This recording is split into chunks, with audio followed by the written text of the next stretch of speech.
Do you fancy doing this week's show, or shall I do it? Nah, you do it. I did last week's. All right.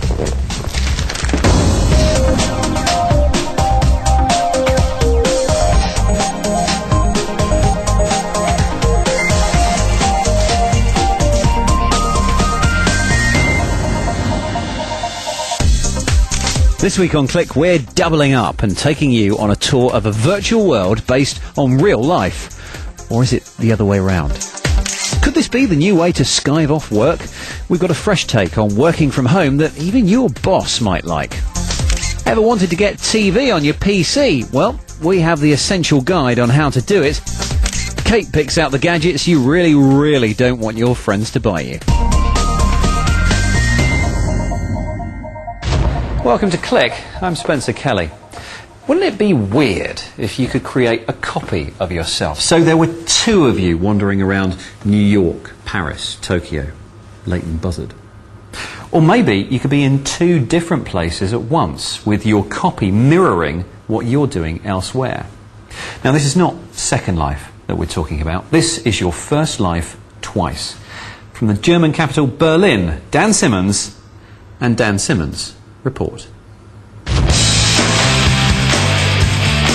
Playing in lifelike environments isn't new. I can choose from several US cities in this, Grand Theft Auto, for example, all modelled fairly loosely on the real thing.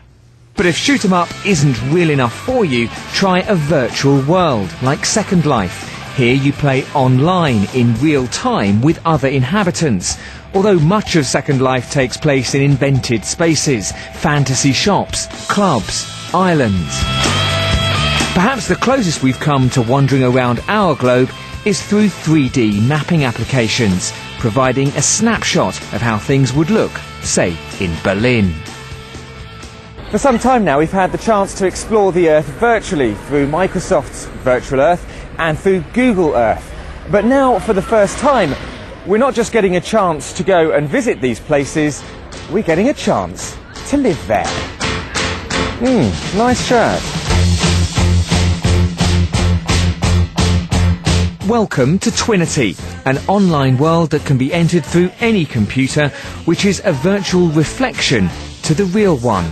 Its makers, Metaversum, are based in some funky offices in the shadow of Berlin's famous TV tower. They like to call their Berlin and the replica cities that will follow a metaverse, which isn't about gaming. With Twinity, you are not escaping from your life, but you're rather enhancing your life. It's rather a platform for doing a lot of things. Some people want to stay in contact with friends and families. They can do this in Twinity. Others want to meet new people or maybe date somebody.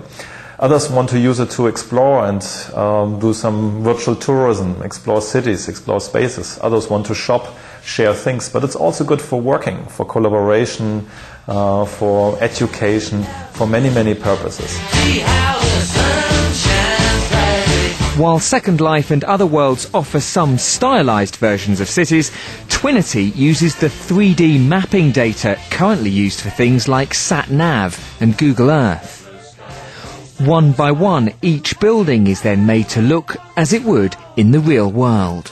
I'd like to show you how we build our cities. And here we see a little collection of the facades we have been building for Berlin. It has been quite a challenge to identify what is really typical for Berlin. And Berlin is a city of so many different styles and epochs. And we go out there in the city, take pictures and build 3D facades out of those. You can change those boxes in very highly detailed 3D models. And you can live in those models. That's the interesting part. To maintain the realism, or not as some may argue, there are no weapons in Twinity. You can't go round smashing the place up. In fact, the mantra here is be nice. And as such, its makers hope the platform will attract more women. It's a social environment for meeting people, visiting galleries or online shopping. Users are encouraged to create avatars that look just like them, so they'll be recognised, and to use their real names. And it's a space for virtual tourism. The realism of this platform could help you plan a trip here, or just help you get your bearings before you arrive. Although Twinity does break further with reality when it comes to transport. There are no cars, and you can teleport to key locations through these posters.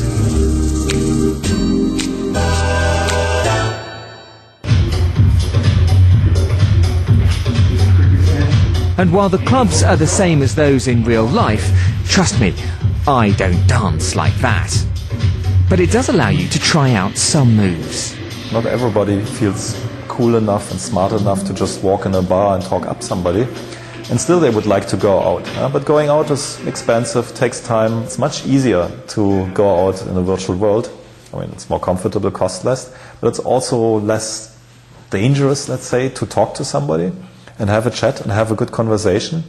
And once you had it, it's then a very easy thing to say, hey, why don't we meet here, same place, same time, next week, but in real.